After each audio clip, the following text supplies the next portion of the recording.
데살로니가 후서 2장 1절부터 17절까지. 우리 교독하도록 하겠습니다.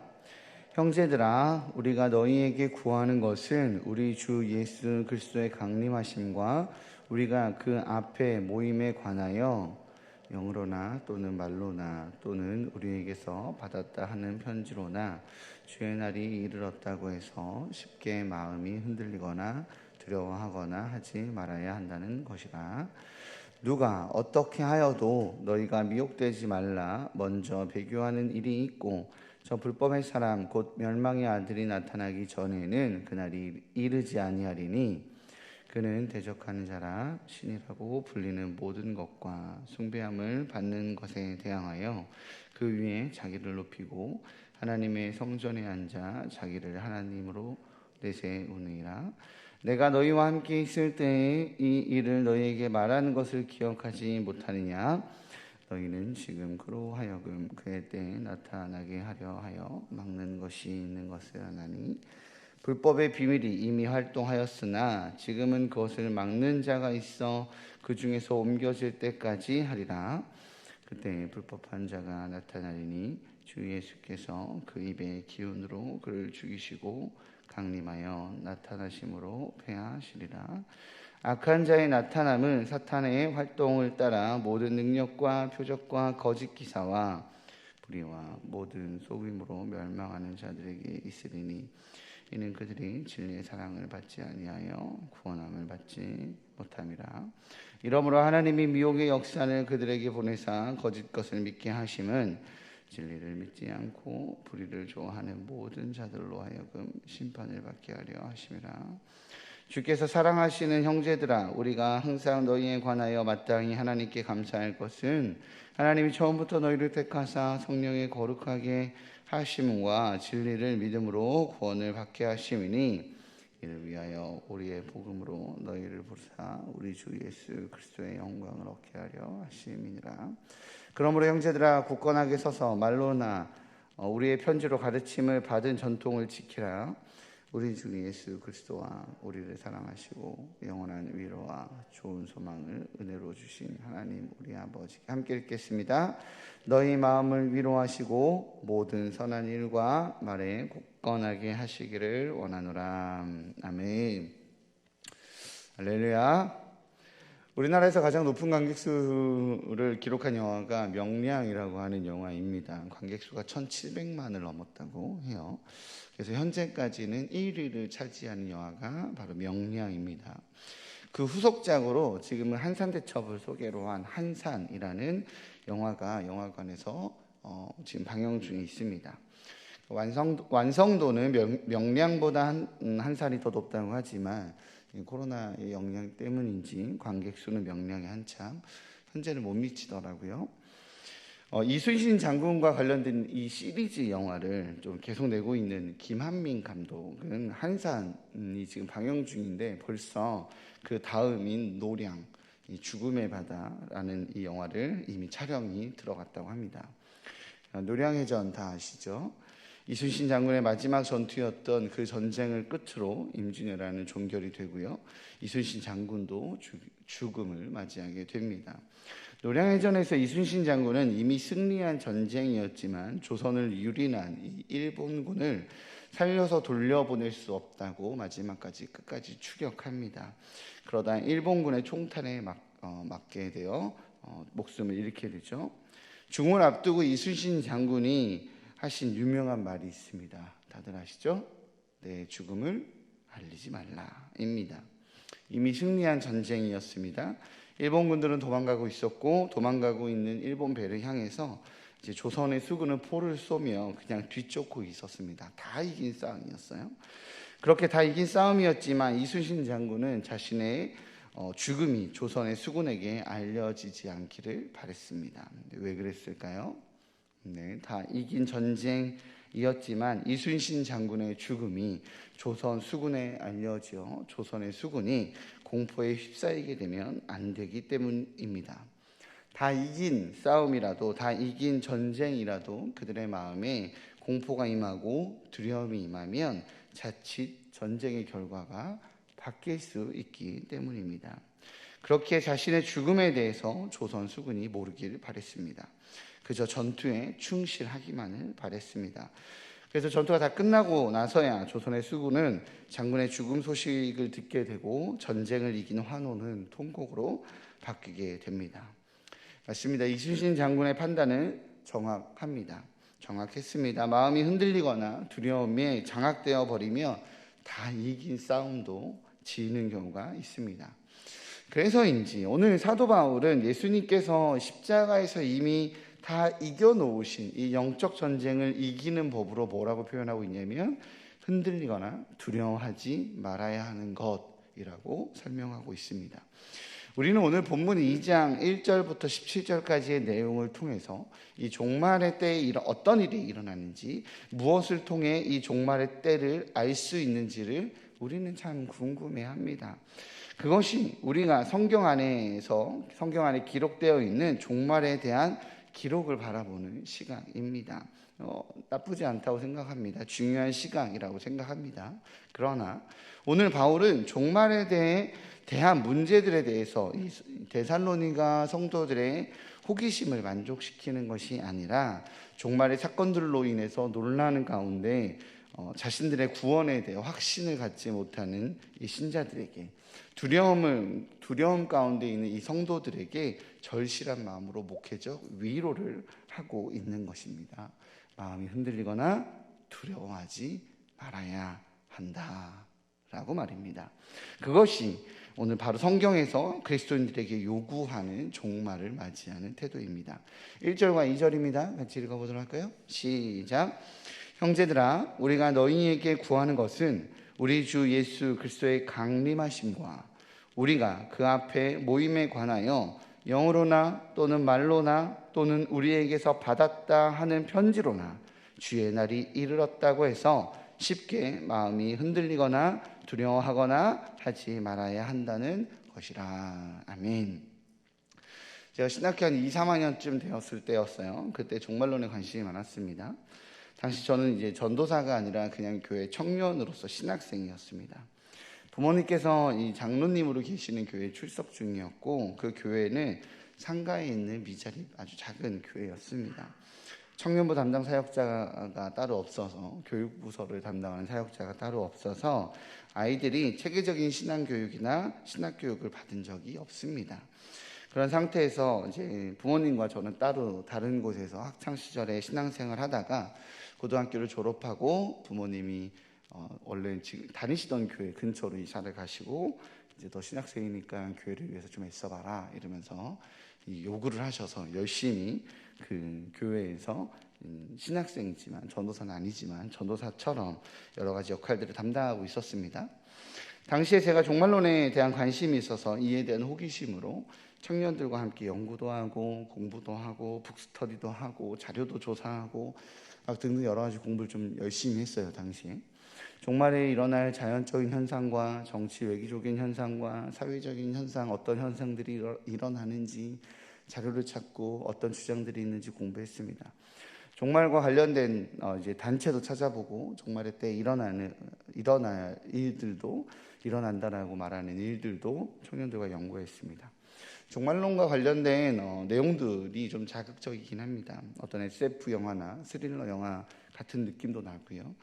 탐정처럼 무언가 이렇게 비밀을 파헤치는 기분도 드는 그런 묘한 매력이 있습니다.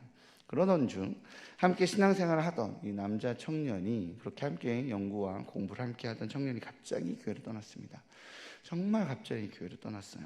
그냥 사라졌습니다. 연락도 안 되고 교회도 나타나지 않고 그렇게 교회를 떠났습니다. 그렇게 약 한 3년 정도의 시간이 흘렀을 때 어느 날 지하철역, 부천역이 되게 크거든요. 이 부천역 지하철역 앞에서 정말 우연치 않게 지나가다가 길거리에서 만났어요. 너무 반가워서 뛰어가서 아는 척을 했습니다. 야, 너 잘 있었냐고 붙잡고 아는 척을 했습니다. 또 그 친구가 갑자기 사라졌잖아요. 갑자기 사라진 것에 대해서 미안한 마음이나 어색한 마음으로 저를 좀 피할까 걱정했는데 다행히 너무 반갑게 저를 맞아주더라고요. 덕분에 함께 차를 마시면서 어떻게 지내게 됐는지, 왜 갑자기 사라지게 됐는지 알게 되었습니다. 이 종말론을 함께 공부하던 그 친구는 그냥 일반 신학생이 아니라 일반 청년이에요. 이 친구는 종말론을 공부하다가 드는 생각이 세상이 너무 거대하구나 라는 생각이 들었다고 합니다. 적그리스도에 대한 이야기, 적그리스도의 출현에 대한 걱정, 흔히 말하는 세계정부, 사단을 추종하는 사람들에 대한 이야기 등 세상이 너무 거대하고 너무 무섭다라는 생각이 들었다고 합니다. 그래서 그가 선택한 것은 도망이었습니다. 무서워서 더 이상 교회 생활을 못하겠더라라는 것이었어요. 그 친구가 그 교회에서의 신앙생활이 처음이었거든요. 그렇게 잠적을 하고 얼마 안 있어서, 교회를 떠나고 얼마 안 있어서 이 청년이 학교 안에 있는 CCC라고 하는 기독 동아리에 우연히 들어가게 됩니다. 그리고 그곳에서 하나님을 인격적으로 만나고 영접하고 신앙생활을 하게 되었습니다. 그래서 당시 만났을 때 이 CCC에서 현재 형 나 신앙생활 중이에요 이렇게 대답을 하더라고요. 정말 다행이라는 생각이 들었습니다. 자칫 이단이나 이런 잘못된 종교단체에 빠져서 교회를 떠나게 됐을까 걱정했는데 다행이라고 생각을 했습니다. 저는 그 친구와 대화를 하면서 평생 잊혀지지 않고 가슴에 새기게 되는 한마디를 듣게 됐습니다. 형은 그때 사단의 존재와 종말에 대해서 알려주긴 했지만 나에게 복음을 알려주진 않았어. 그게 내가 교회를 떠난 이유야 였습니다. CCC에서 예수 그리스도의 십자가의 복음을 듣고 예수 그리스도의 사랑의 위대함과 거대함을 깨닫고 하나님 나라의 소망이 얻게 되니까 그제서야 세상이 두렵지 않더라는 것입니다. 그제서야 두려움과 공포와 눌림이 사라졌다라는 거예요. 세상을 어떻게 살아가야 하는지 막막했는데 주의 날이 오기까지 거대한 세상의 힘 앞에서 혼란스러운 세상 속에서 강대해 보이는 영적인 대적자들 앞에서 어떻게 살아가야 하나 막막했다고 합니다. 그런데 보니까 예수님께서 이미 십자가에서 승리하셔서 나는 세상과 싸워야 하는 것이 아니라 복음을 아는 자로 생명을 받은 자로 존재하면 되는 거구나 라는 그 진리를 깨닫게 되었다고 합니다. 맞습니다. 오늘 사도 바울은 데살로니가 교회 교인들에게 그 이야기를 하고 있는 것입니다. 당시 데살로니가 교회 일부 교인들은 바울의 가르침을 오해하고 주의 날이 이미 임했다고 오해하고 왜곡하곤 했습니다. 주의 날에 대한 오해와 왜곡은 성도들의 믿음을 흔들고 두려움을 심어줬습니다. 특히 주의 날이 이르렀다라고 말하는데 여전히 이루어질 징조를 경험하지 못한 자로서 자신은 예수 그리스도의 구원에서 배제된 것은 아닌지 의심과 불안에 사로잡혀 있는 이들도 있었습니다. 그렇게 바울은 그날에 대해서 상세하게 설명해 줍니다. 주의 날에 대한 가장 뚜렷한 특징은 배교와 불법의 사람 곧 멸망의 아들이라고 말하는 적그리스도의 출현에서부터 이야기합니다. 3, 4절입니다. 같이 읽어보도록 하겠습니다. 시작. 누가 어떻게 하여도 너희가 미혹되지 말라. 먼저 배교하는 일이 있고 저 불법의 사람 곧 멸망의 아들이 나타나기 전에는 그날이 이르지 아니하리니 그는 대적하는 자라 신이라고 불리는 모든 것과 숭배함을 받는 것에 대항하여 그 위에 자기를 높이고 하나님의 성전에 앉아 자기를 하나님이라고 내세우느니라. 아멘. 우리는 이런 본문을 보면서 무슨 생각을 하시나요? 본문에 대한 내용의 해석이 중요한 것이 아니라 본문을 통해서 받아들이는 우리의 태도가 중요합니다. 주의 날이 이르기 전에 이러한 일이 있다고 사도 바울은 설명을 합니다. 불법의 사람, 멸망의 아들이 출현하고 신이라고 불리는 자가 숭배를 받으며 하나님의 성전에 앉아 자신을 하나님이라고 내세우는 그런 일들 말입니다. 기독교 역사에서 이러한 현상에 대한 해석은 끊임없이 있었습니다. 당장 이 성서 데살로니가 후서를 기록한 시기를 49년에서 51년도로쯤으로 기록하는데 네로 황제는 54년의 황제로 등극했습니다. 그리고 유대인과 로마인의 이런 개별적이고 문화적인 박해가 아니라 국가적인 박해가 일어나죠. 그러니 사람들은 불법의 사람으로 네로 황제가 나타난 것으로 해석하기도 했습니다. 바울이 말한 사람이 저 사람이구나 라고 말이죠. 이후에도 기독교는 예루살렘 성전이 로마에 찬탈당하는 반복적인 역사 사건이 있을 때마다 로마 황제를 불법의 사람으로 지목했습니다. 또한 자칭 그리스도라고 적그리스도라고 하는 이 적그리스도의 등장 또한 교회사 내내 쉼없이 등장했습니다. 이러한 해석은 지금 이 시대 역시 마찬가지로 존재합니다. 이러한 해석을 통해서 시대를 아는 것은 굉장히 중요합니다. 어떠한 해석들이 있는지 알기 원하신다면 이 담임 목사님께서 진행하시는 요한계시록 수업, 예수 제자 학교 수업을 통해서 확인하시고 배우시면 좋을 것 같습니다. 제가 원고가 조금 길어서 마음이 급하네요. 빨리빨리 설교하느라 혀가 많이 꼬입니다. 오늘 제가 설교를 통해서 하고 싶은 말은 그러한 해석이 아니라, 그런 해석에 대해 다 설명할 시간도 없고요, 그러한 해석을 어떠한 태도로 받아들이는 것이 맞는지에 대한 말씀을 드리고 싶은 것입니다. 요한계시록을 비롯하여 종말에 대한 현상을 통해서 이단들이나 거짓 교사들의 궁극적 목적은 공포를 심어주는 것입니다. 두려움을 심어주고 혼란을 심어줘서 자신들의 권위 아래 두는 지배력을 가지려 합니다.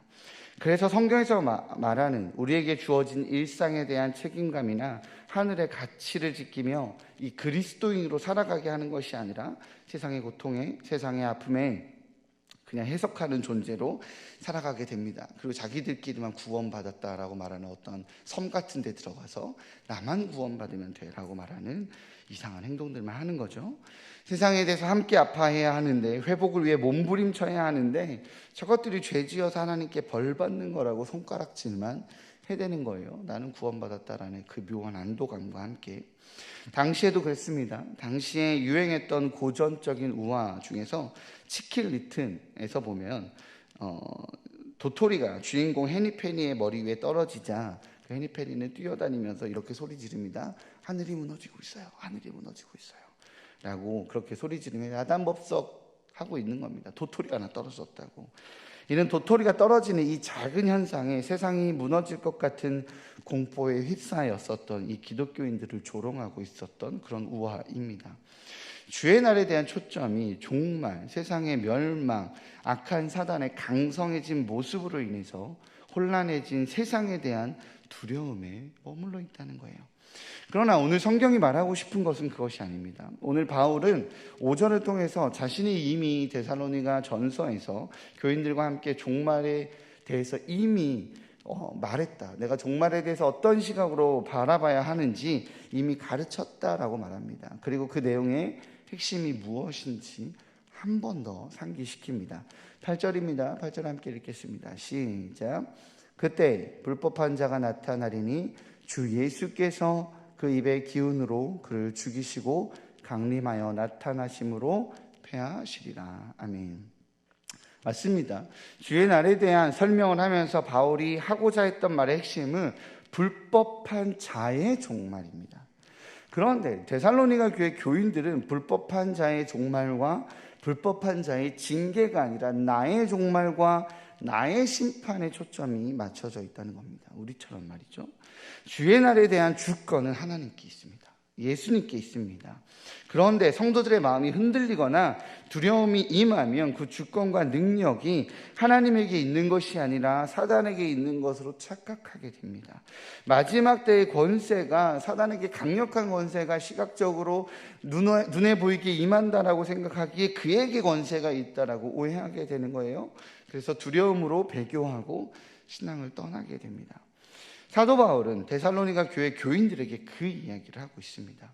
하나님의 심판의 대상은 불법한 자입니다.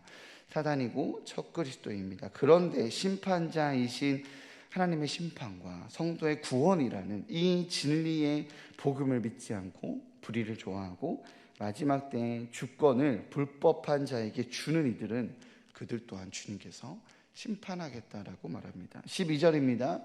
같이 읽겠습니다. 시작. 진리를 믿지 않고 불의를 좋아하는 모든 자들로 하여금 심판을 받게 하려 하심이라. 아멘. 영화 안시성이라고 아시나요? 영화배우 조인성이 주인공으로 한 이 영화는 20만 명의 당나라 최강 군대와 약 5천 명밖에 안 되는 안시성 군사들의 전쟁 영화입니다. 이길 수 없는 싸움 같아 보였습니다. 군대의 수는 40배의 전력 차이였어요. 그럼에도 불구하고 고려의 장수이자 안시성의 장수였던 양만춘과 그의 군사들은 당나라 군대와 맞서 싸웁니다. 잘 싸우고 있었습니다. 엄청난 인원수의 20만이라고 하는 이 숫자를 셀 수도 없는 이 당태종의 무차별적인 공격에도 불구하고 양만춘은 안시성을 멋지게 지켜내고 있었습니다. 그 안에 거하는 백성들을 위해서 말이죠.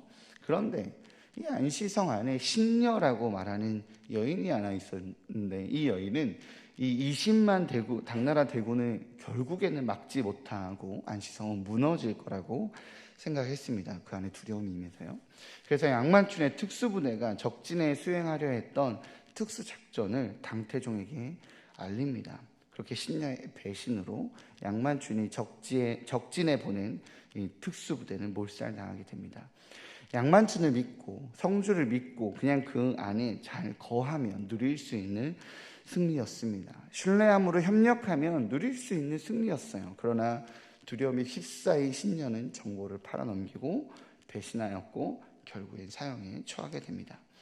오늘 사도 바울은 이 주의 날 때에 승리할 수밖에 없는 전쟁에서 이미 사실 예수님께서 죽은 권세를 이기셨기 때문에 승리할 수밖에 없고 이미 승리한 이 전쟁에서 성도들이 해야 하는 유일한 반응은 이미 죽음의 권세를 이기시고 하늘 권세를 가지고 재림주로 돌아오시는 예수님을 믿고 신앙인으로 살아가는 것이라고 말하고 있습니다.